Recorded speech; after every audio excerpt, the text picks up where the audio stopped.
get through it.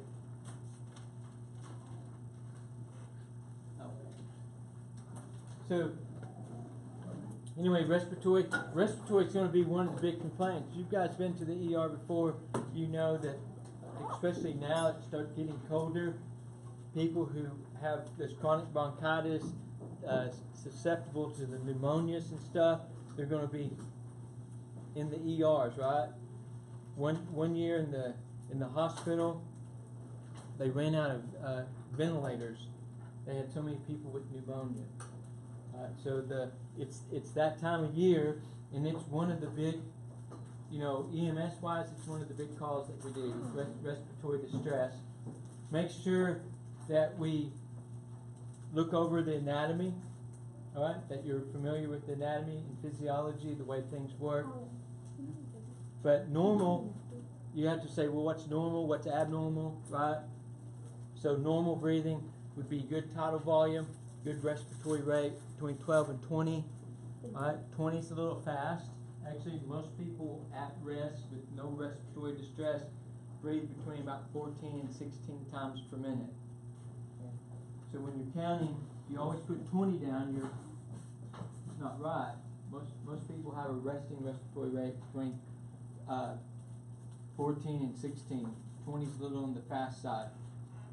And that they're able to get an adequate volume in. They're able to get adequate tidal volume, or they're able to get a breath in. They're able to take a deep breath. They're not guarding.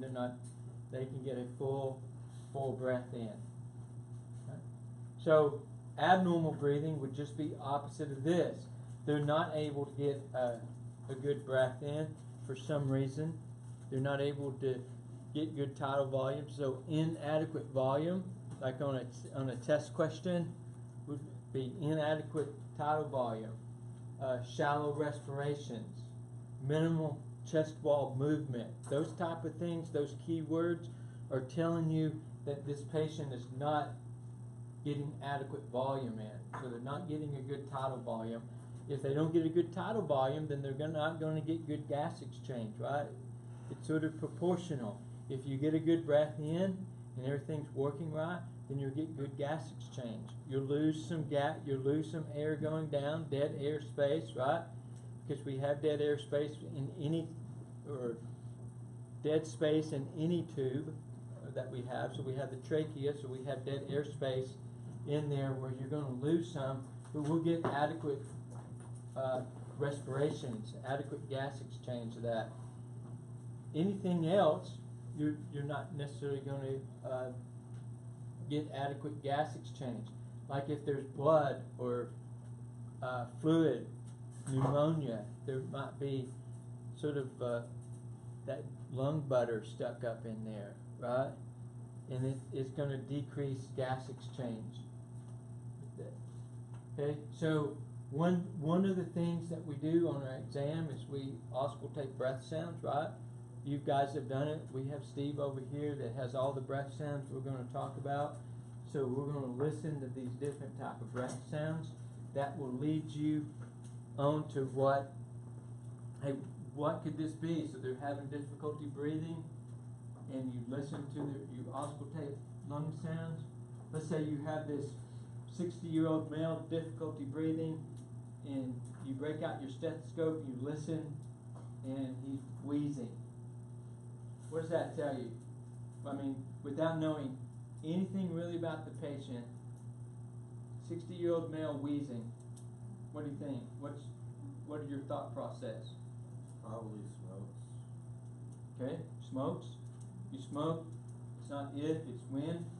You get what? Emphysema. Yeah. So it's been well proven. So maybe he has emphysema, right? Maybe he has asthma, because I wheeze. Could be. I have asthma.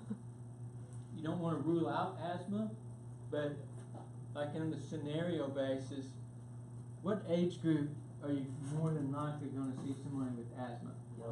Teenagers and Yeah, a young adult. Especially on your test questions, okay? If they have an older person, a 60, 70-year-old person, asthma is not going to be the choice, okay? Because they're setting up the question for you to pick something else, chronic bronchitis or emphysema. Understand that 70-year-olds have asthma, okay? But when you have 4 choices, and the choices are chronic bronchitis, asthma, emphysema, and pneumonia, okay? You, in the test question, you have to decide which one is this, right? And so the age usually gives it away. In test type in the testing, the younger person has asthma. Are people able to like outgrow their asthma? Oh yeah. People can what? Outgrow that? They outgrow asthma, or they were misdiagnosed with it. Most people are misdiagnosed with asthma.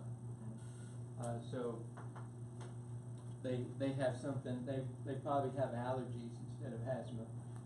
You know, a lot of the times. So when we auscultate breath sounds, wow. So look at this guy. Okay. Oh. So we want to go. Besides his appearance, we want to auscultate at the midclavicular line, so up at the apexes, right? So we auscultate at the apexes. What kind of patient does this guy look like?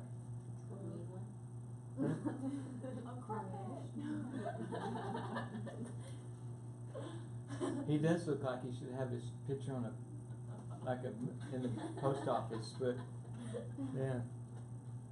So, if I was to look at this guy right here, I would say emphysema right away. You go to Walmart, you can pick people out. You can pick people out who have diabetes. They don't have any toes or legs or fingers, or you can pick the diabetics out. You can pick the emphysema patients out because they have that barrel, skinny, tight-looking chest. They look like they're from some third world country. Really, smoking. Not that you would do this, but smoking causes a lot of weight loss. You can't taste food after smokers can't taste really food that much, so they're typically skinny and sort of like this guy, okay? But yeah, you can pick him out. You can pick out the chronic bronchitis patient because that's the one walking down, puffing away. It's really sweaty. You got chronic bronchitis. Walk down the meat aisle. Oh, you got emphysema. Where's the diabetics? Oh yeah, they're over by the candy aisle. So you want to auscultate midclavicular on the sides as well, and then in the middle. If all possible, when you auscultate lung sounds, do it to the back. You lose about 30% of sound to the anterior, so try to listen posterior. Remember on Steve, he just has the 2 speakers, so he's up at the apexes. So you listen sort of in the mid-back, okay? And then they don't have a picture of it, but you listen sort of down. This is listening down sort of towards the bases. If you don't have the availability for this patient to move to auscultate at these different points, you can listen anterior to the apexes and anterior to the bases, all right, as well. But try to do it on the back. You'll get better sounds that way. This emphysema patient, we will probably hear wheezing, right? The asthma patient is going to produce a wheeze because of the constriction. The same thing with emphysema, they're going to have constriction, so they're going to produce this wheeze. Bronchi and crackles are 2 different. What is that? What kind of sounds do those make? Remember? Sounds like a railroad. Sounds like a railroad. A railroad. A railroad. You know what I'm talking about? Yeah. Crackles and rails? I don't know. I thought that was What's Crackles, rails. If you're from the north, it's Rales, R-A-L-E-S. If you're from Texas, it's rails. But the Crackles is a fine airway. Crackles is fluid, where the railroad thing came from, I don't know, but fluid moving through the smaller airways. Right? If you were to take, if you had a canned soda, which is pretty rare these days, or any carbonated beverage, if you take the top off a carbonated beverage, take your stethoscope and put the diaphragm of your stethoscope over the lid, you will hear what crackles sound like. It sounds just like crackles, because it's a gas moving through fluid, correct? It's CO2 moving through the soda. So you have that. Bronchi is fluid moving through the larger airways.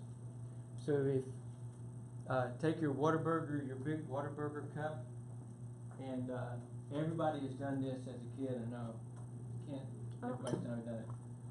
What? I don't have enough in here. Oh, you don't have water? No, Yeah. like You blow into the straw, and it's that bubbly sound. That's what bronchi sounds like.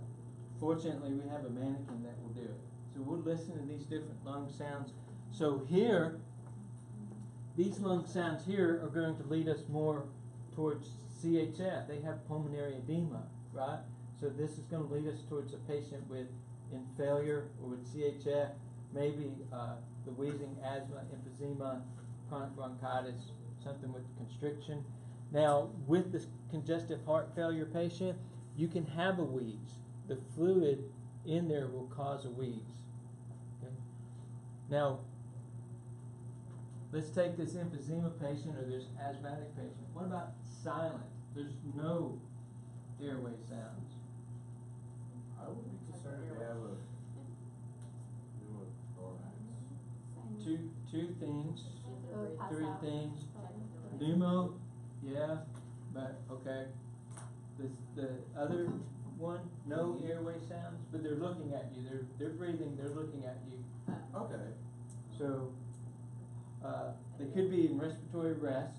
They could not be breathing, but I don't think they'd be looking at you. Okay. Or what's the third option? That's probably the more viable one. PE still produces Cyanosis, right? You're right. Good job. What is Yeah, it? excellent. They're so constricted you can't hear anything. Okay, so you give them the albuterol, which is a what? What class of drug? Bronchodilator, right? So you dilate them, and now you hear the wheeze. Okay. Now, so a silent lung, like especially on a kiddo, is really bad. You want to hear at least a wheeze. If you don't hear a wheeze, then you have bigger problems. So you give them the bronchodilator, you give them the albuterol, you open them up, and then they start wheezing. That is actually a huge improvement, okay, over silence. Never want to hear silence. And then you continue to give them the bronchodilators, and maybe the wheeze will clear up. But you can also hear that with CHF patients. So inadequate breathing, hypoxemia, is worse than hypoxia. Hypoxia is what?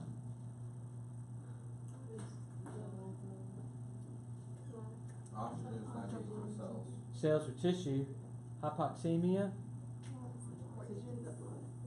Right, arterial blood. Right, it's decreasing arterial blood. Hypercarbic, if you're in a state, so hyper means above. What's this? Carbia? Carbon. So hyper, you're retaining too much CO2, which that is what most of the emphysema patients do. So hypoxemia is actually quite life-threatening, quite the medical emergency, okay? And it does lead to death if you don't correct that. Hypoxia is fairly easy to correct because you administer what? Oxygen. You administer oxygen to correct that. Other things we see is they complain of a shortness of breath. They can't catch their breath, right? They can't get a deep breath. They feel short.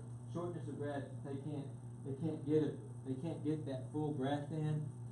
They get restless because of the hypoxia maybe, right? Brain cells are not getting oxygen. They know something's wrong.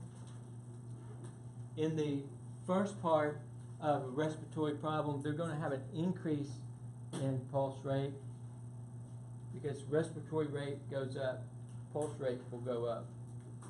Okay. Later, as it gets much worse, you have a decrease in pulse rate, then the rate and depth will change. You're not getting enough oxygen in, so the skin, right, is going to change. Cyanosis is a late sign, so the bluing, cyanotic patients bluing around the lips, fingernail beds, right, sort of right in the mucous membrane of the lips. They get the bluest tint. The very late sign, right? Cyanotic patient is in severe distress. They have problems. Now that's peripheral cyanosis. What would be central cyanosis?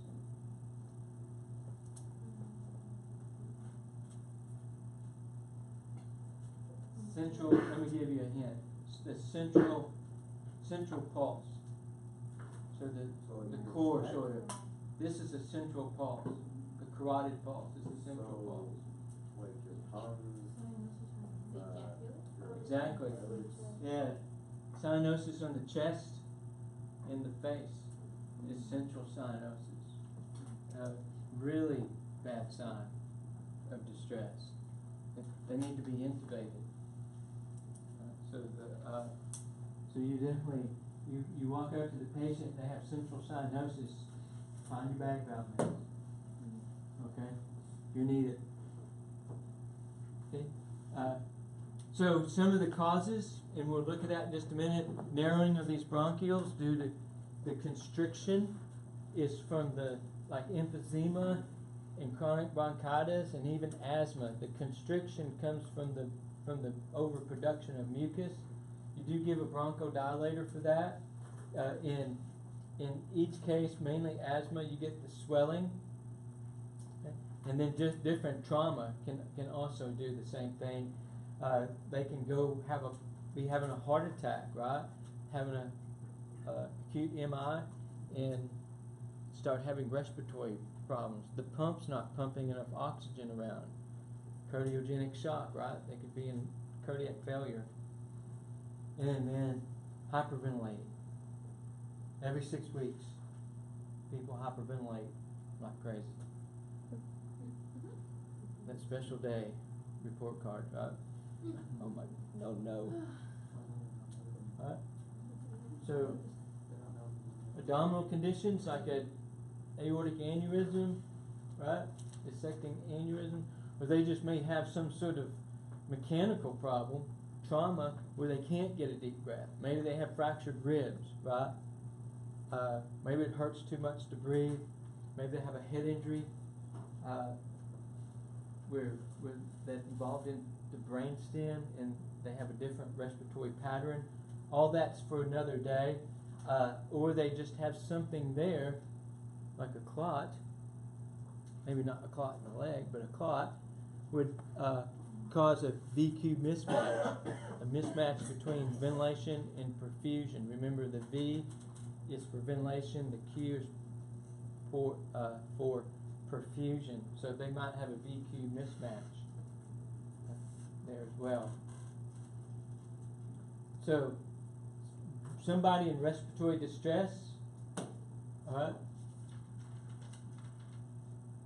adequate volume, adequate tidal volume, inadequate rate or fast rate, or they might have the normal rate, the normal tidal volume because they're compensating. Their SpO2 might be up, all right.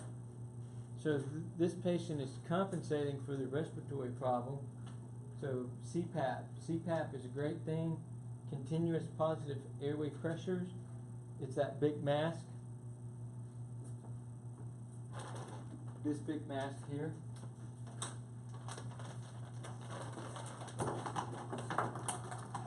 You can do a breathing treatment with it. all sorts of things with the Cpap. I'll leave out the nebulizer, show you this. This Cpap is one thing that they came up with several years ago, pre-hospital, that keeps paramedics from intubating so many people. Before Cpap, before this big mask, which continuous positive pressure, so it forces air into the lungs, okay? Continuous positive airway pressure, it forces the air into the lungs. It's measured in centimeters per water, and there's a gauge right here that you would set according to protocol, usually about 10. Okay, you set that, and you turn on the oxygen, full blast really, and you set that, and this straps over on the head. It's a pain to get on, so I'm not going to put it on, but you strap it over on the head, and you strap it tight, like a bag valve mask. Right? Before CPAP, we intubated everybody. Right? And the problem with that is you intubate an emphysema patient or an asthmatic, they have a really hard time sometimes getting them off the ventilator. So you might be putting that patient, that 60-year-old male we talked about, they intubate him, they may be putting him to bed rest the rest of his life. He may not be able to get off the vent. So CPAP is one of those things they put them on before they intubate them, see if they can handle CPAP until they can fix the problem. Be a great Halloween costume, I think. Have to try that. What are you? CPAP. CPAP man. Respiratory failure, rate, tidal volume are inadequate. So we have somebody that's pending respiratory failure. Their rate may be too slow, maybe too fast, right? But the rate is messed up. Usually too slow. They're not getting adequate tidal volume, so they're both inadequate. You have to assist this patient with a bag valve mask, positive pressure ventilation, okay? And you have to watch the patient, because if they're in this state, they may go ahead and go into respiratory arrest. Okay? So when you see inadequate volume or slow rate, you have a patient that has a rate of 4, right? 6. You need to use a bag valve mask. That's a good indication that bag valve mask would be where you would go to. Or they're breathing shallow, or they don't have they have minimum chest wall movement, right? And then of course respiratory arrest, they're not breathing, okay? And if they're not breathing, if you don't breathe for them, then cardiac arrest soon will follow. So you get your bag valve mask out and start breathing for the patient. You'd be surprised, right? I've had my partner before tell me, hey, I don't think that guy's breathing. So people get caught up a lot, looking ALS, and they're looking ahead and they're looking at all this stuff, right? But ABCs, right? So definitely my partner many times will say, hey, is he breathing? So we get our stethoscopes out and like, nope. Start bagging them, right? And the respiratory, it can change drastically, so you have to, and very fast. So you have to always be reassessing the ABCs, okay? So let's look at these different, let's just take a quick look at some different disease processes. And we'll start with, this is chronic bronchitis, the picture here, where it has this they always have this mucus production. These are the guys who are always sort of sweaty, and they're most of the people I've seen that have chronic bronchitis are overweight. They're puffing. They have to create a PEEP by the pursed lips. Okay, but let's look at this, because this explains all of it. Now, because they're both COPDs, they're both chronic obstructive pulmonary diseases. The obstruction comes from a couple different ways. Either the the mucus formation or something that offers up some constriction. In emphysema patients, they're going to have this big sort of barreled-looking chest. How they get this chest is over time. It's from hyperinflation of the lungs, trying to get air in, more air in, and they hyperinflate their lungs, so they get this big barreled chest appearance. Not like muscular, like little skinny. Oh, there's a word for it. I can't remember it, but they just real skinny, barreled chest, bony looking. Okay, they get this appearance here. They may be what is considered what they call. I don't really use the lips, but they call them pink puffers. Okay, or they can have pursed lips. You hear them. You've already seen them, like they're sitting there like a goldfish. You know how a goldfish sort of pushes its lips out. This way, you guys take pictures now. You got. Good one. I have no idea why you did that, but anyway, you get these pursed lips. What this pursed lips does is that it adds PEEP. It's the body's way of adding PEEP or airway pressures to the alveolus. Okay, so we'll talk about this in a minute. So we have the bronchial. Let's see. Yeah, this is the one I want more. So in this emphysema patient, this chronic smoker, you have a couple of different problems. One, we always produce mucus, correct? I think, this should be a little nightmare for you from last year, but we produce what? A liter. We produce a liter of mucus, and most everybody just swallows the mucus down. The bronchial tree always has a layer of mucus on it, okay? And then, but you see down here, as it gets down here further, you can see more mucus build up down in the bronchioles. What happens with smokers is the first thing that they lose, the nicotine, the tar and all that junk that's in the smoke, it kills the cilia. The cilia, those little fine hairs that push everything to the top, to the surface, right? So us that don't smoke, the cilia, we get irritants in there, and it pushes them up to the top, and we either spit them out or swallow them, whatever the case may be, okay? But it kills those. That way they don't move, right? The next thing that happens to this emphysema patient is that this process causes the goblet cells, right, to overproduce mucus. That's why that smoker, you may know him. My dad did this all the times I can remember. He'd wake up in the morning. He smoked like a freight train.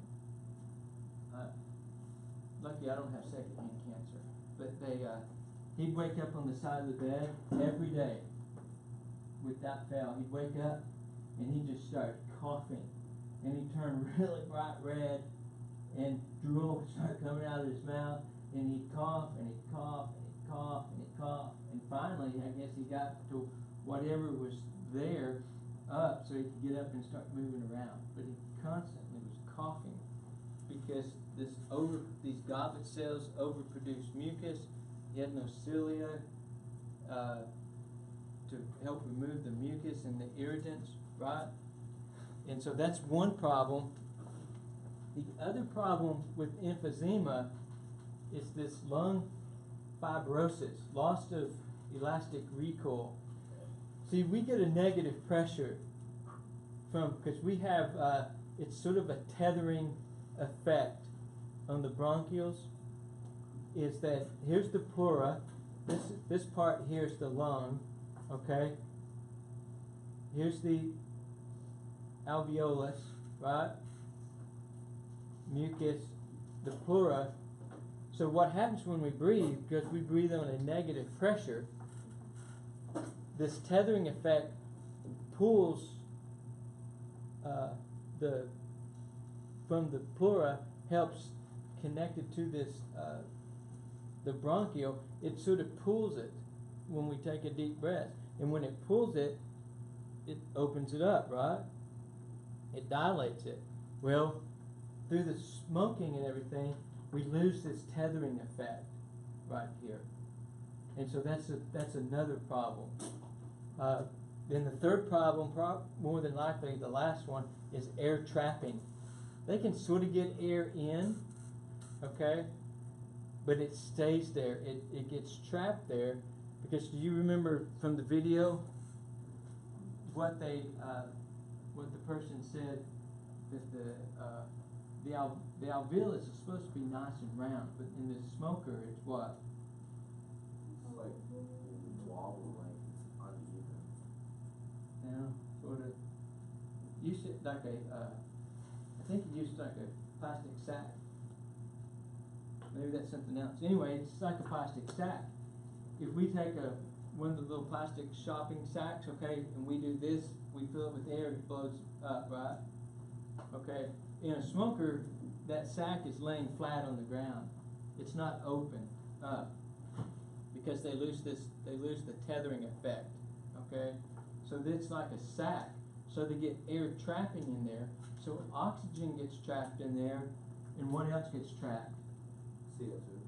CO2, right, which accounts for the retention that these guys have of CO2. They're always hypercarbic, right? So you get this air trapping in there as well.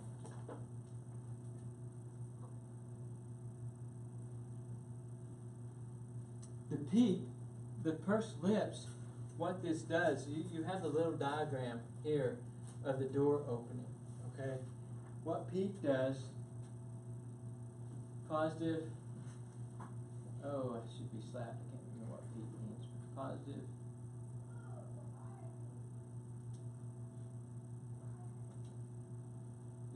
I can't remember what the second E, but expiratory pressure. Someone Google that, PEEP, it's driving me crazy, I can't remember what it stands for. PEEP. Hit me, because I can't remember what PEEP stands for. I deserve to be hit.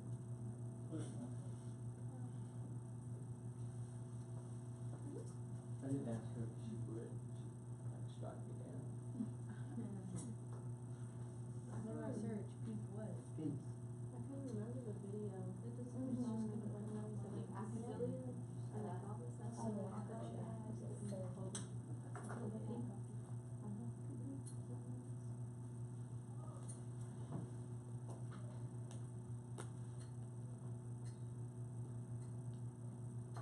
Positive in expiratory pressure. There you go. Positive in, I thought it was in, but positive in expiratory pressure. Yeah. Right, yeah. So what this does is, when they purse their lips, it creates a PEEP, which keeps this door open somewhat more. So the PEEP helps open up that alveolus, right?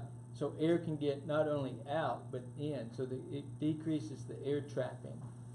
So the pursed lips is what helps that. That's why the patient walks around. It's an autonomic function. They don't say, oh, I need PEEP, I need to purse my lips, right? It's done all automatically, just to help keep this door open so they can get air out.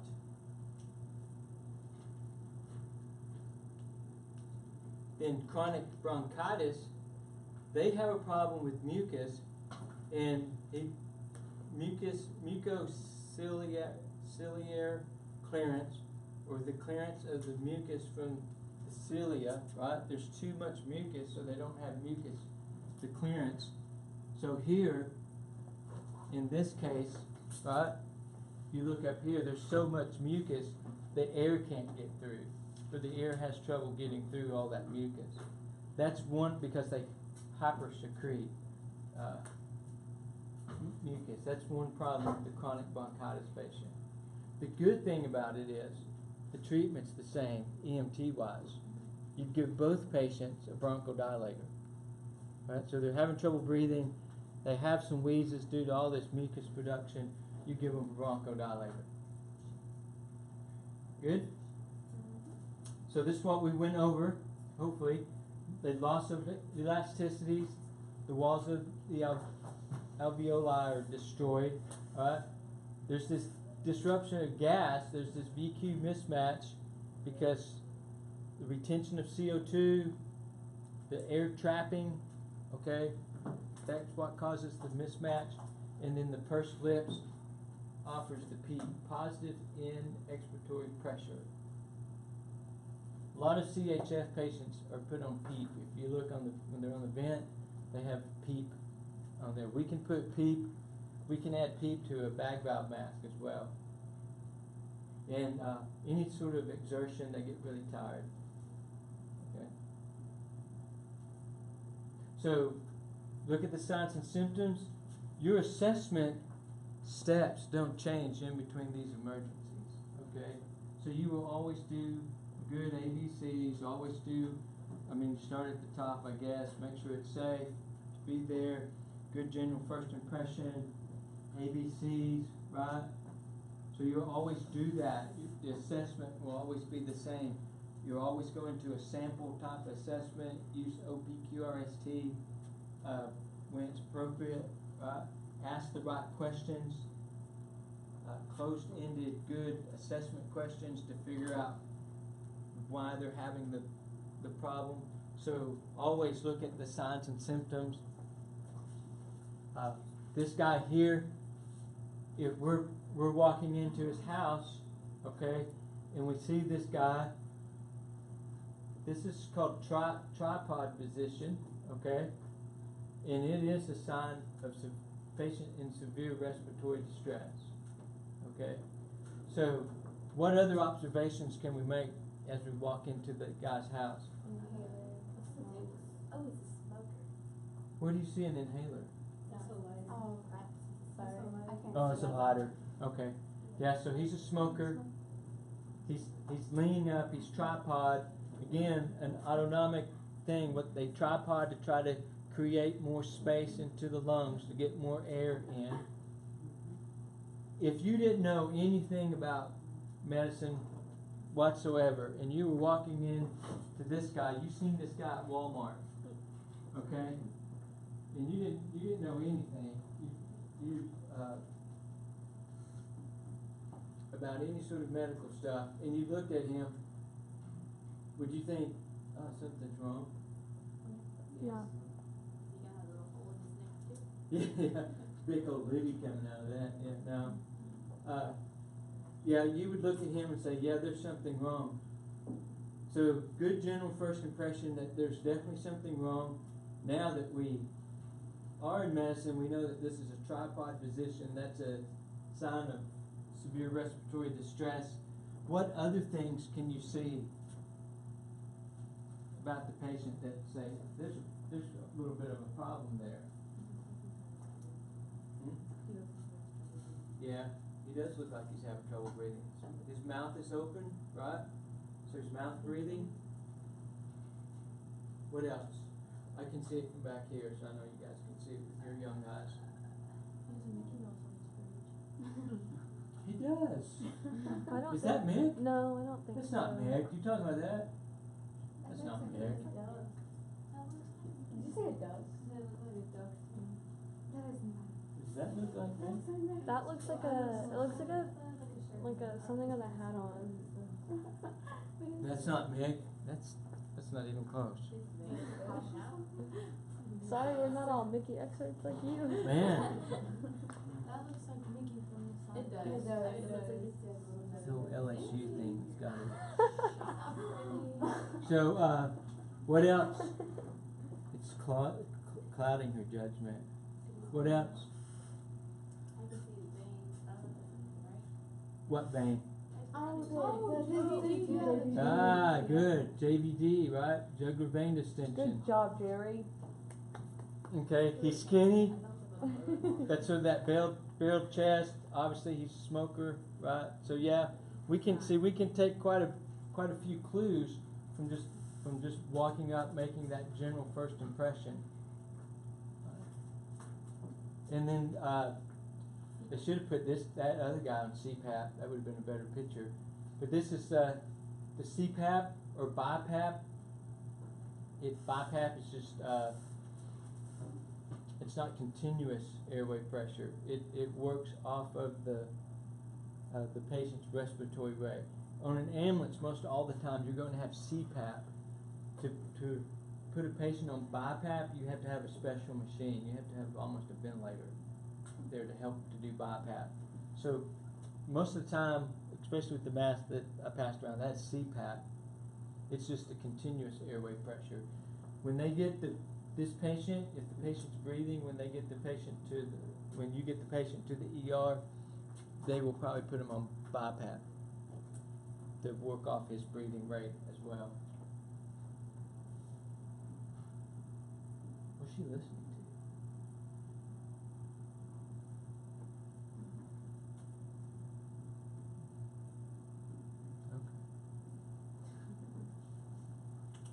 Okay, chronic bronchitis, like we talked about, swelling, the bronchioles, thick secretions.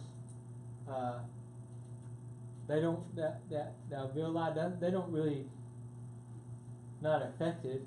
It is associated with smoking, narrow, reduced airflow due to secretions.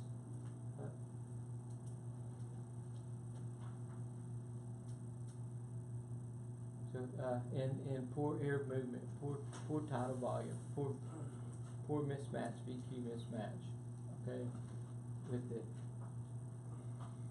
They have productive cough, so these guys are the ones that are going to cough up that big broken egg. Scramble, if you want to see what they cough up, take an egg. Well, you guys have seen like a big old loogie, right? But take an egg, scramble it up, throw it on the ground. That's what, just be this big, thick, really thick mucus. Okay, I've suctioned this out before where it's clogged the suction tubing up. It's been so thick. So very, very thick mucus creates a huge obstruction, huge problem. So the bloating, sort of the lungs all bloated up, can lead to this sort of blue appearance. Yeah. So the emphysema patient is going to have more of a red appearance to them if they're retaining CO2. Sort of the redness is the CO2. So they have almost, I've seen patients retain so much CO2 they look almost sunburnt in the face. So they retain this CO2. This chronic bronchitis patient is going to have sort of an ashy cyanotic appearance to them. So again, just on the assessment, these are things that you would pick up. Good? Questions there on chronic bronchitis, emphysema? Treatment's the same, bronchodilator, right?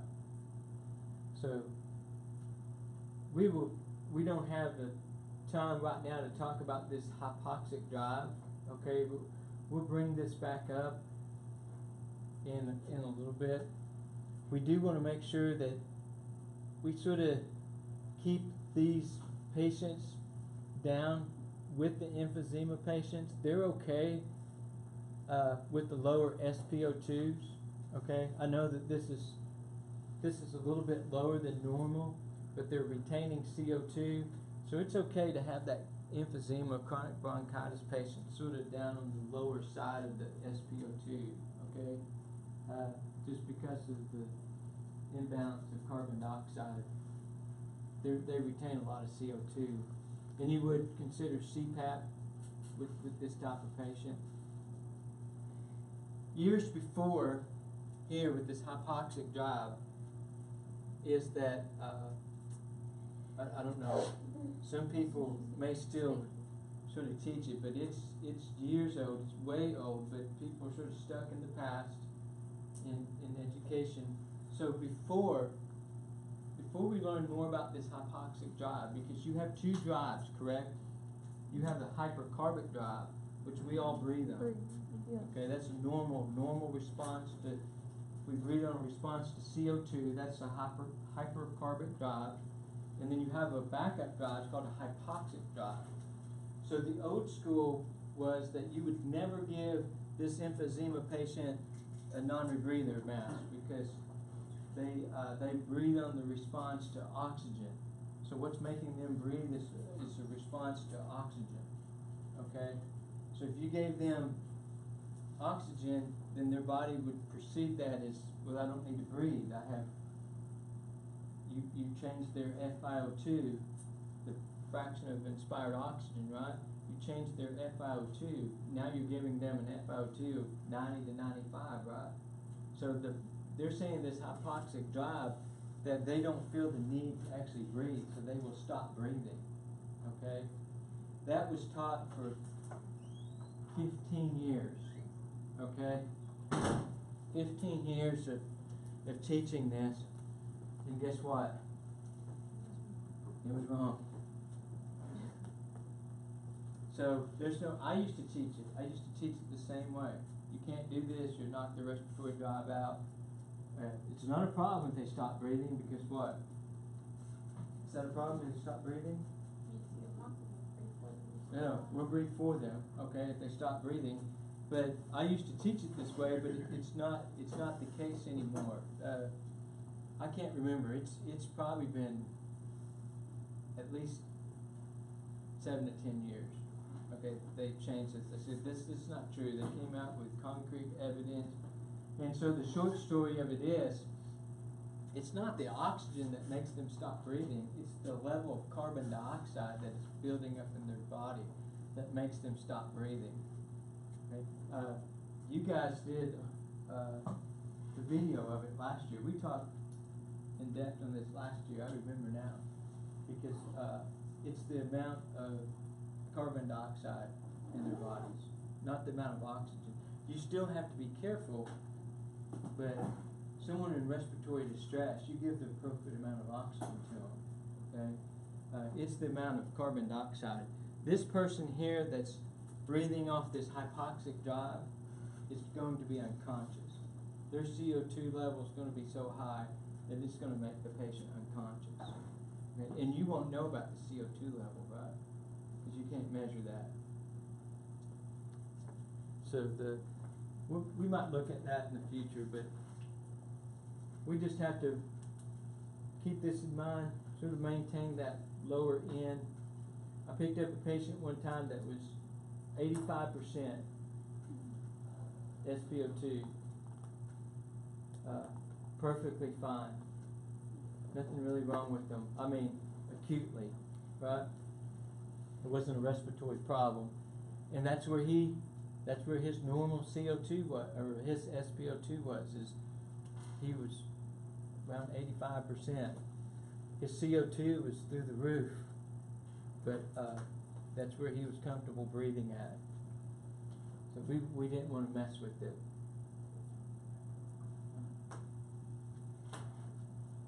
Questions on emphysema, COP, chronic bronchitis? So treatment-wise, you oxygenate them, do a good exam, right?